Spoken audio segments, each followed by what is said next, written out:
In Kuntong, what we're talking about is Kuntong and Ngau Tau Kok and Kowloon Bay, these three areas combining as a Kuntong area. We have like over 330 industrial buildings.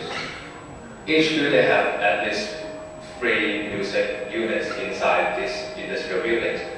Well, we're just talking about music alone, but we have like film industries, design firms, we have visual arts, we have plays with drama, we have all sorts of like what we call creative units inside these industrial buildings.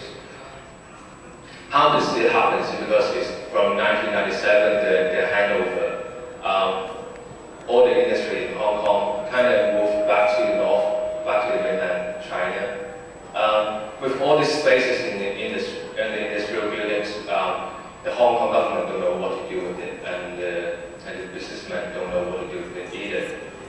So our local artists is kind of find these spaces useful because the rent is a bit lower, the regulations is not so tight like the other places in Hong Kong, not in the cities. So the artists kind of fill out these spaces in the industrial buildings. And over 10 years development, we have like a Kuntong music scene. I'm a part of the Kuntong music scene myself. And we have a lot of visual arts in Fortan area next to Sha Tin. And we have Sun Wu Kong, that's an area with plays and dramas, with Horace going to explain later.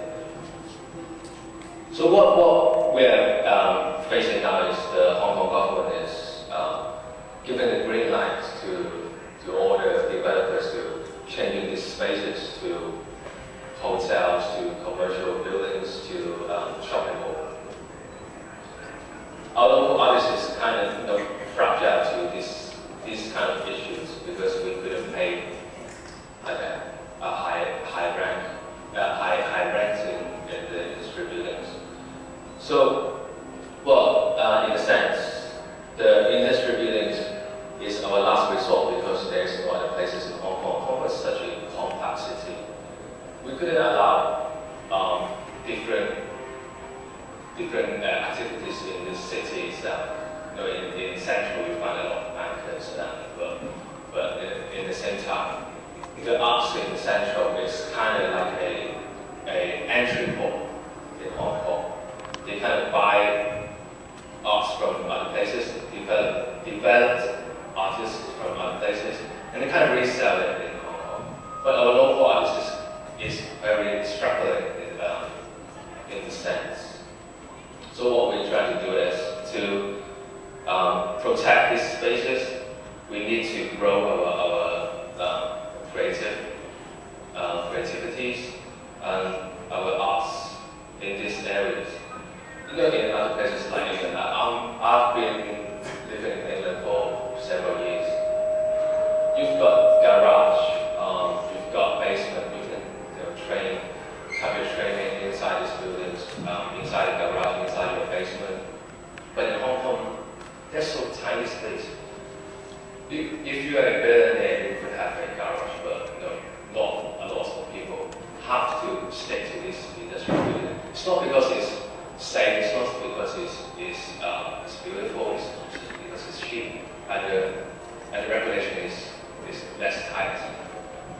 For music, we've got noise issues in Hong Kong. We couldn't perform in the streets without the police coming up to you and ask you what you're doing. You have to move because you're creating such noise. We have not just music.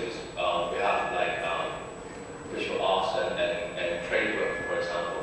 Some large installation artwork, you have to do it in the industrial buildings. So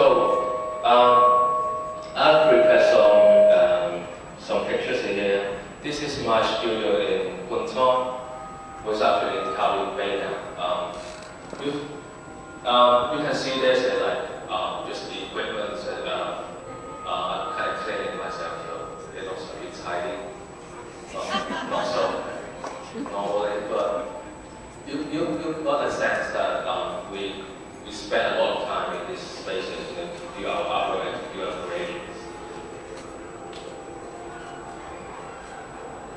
This is another space in Kuntong. That's my friend's space.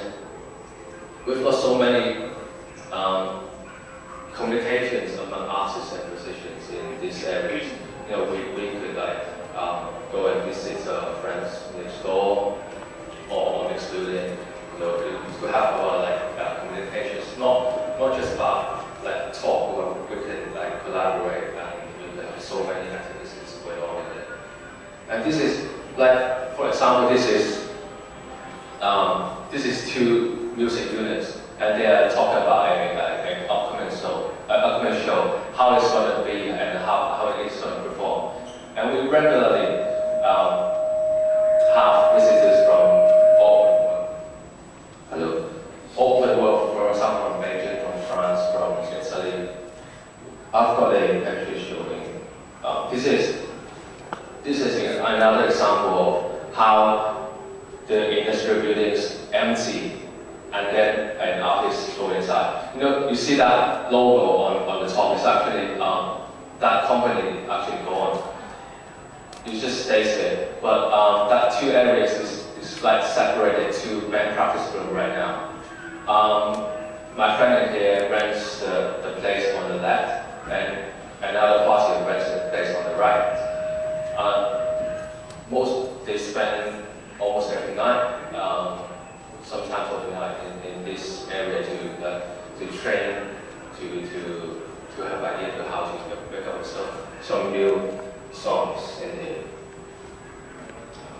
This is an example of a Beijing musicians performing inside these industrial buildings. This is the show. This band is called Twisted Machine. It's from Beijing. They're pretty big right now. But you see, this kind of independent music, they couldn't perform in such area like this. These industrial buildings have the regulations that can allow bands like this. They're pretty heavy.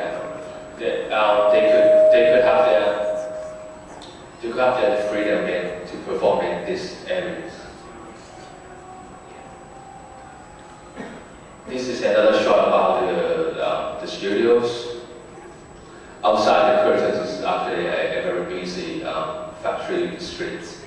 You see every day in Kuntong. But inside is like it's another world. With a lot of equipment in there. It's very basic equipment.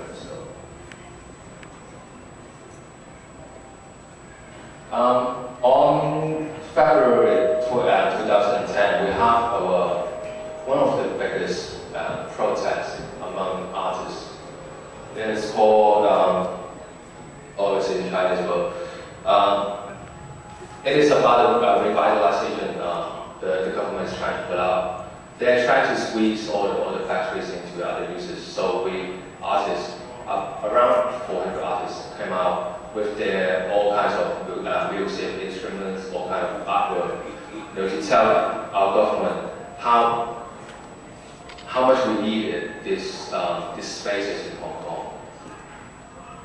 The government have to think about arts and culture as a need, as a basic need of a human, rather than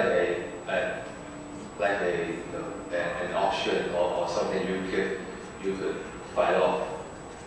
What it says in here is the government kills the creativity and it pulls down the industrial buildings in this manner.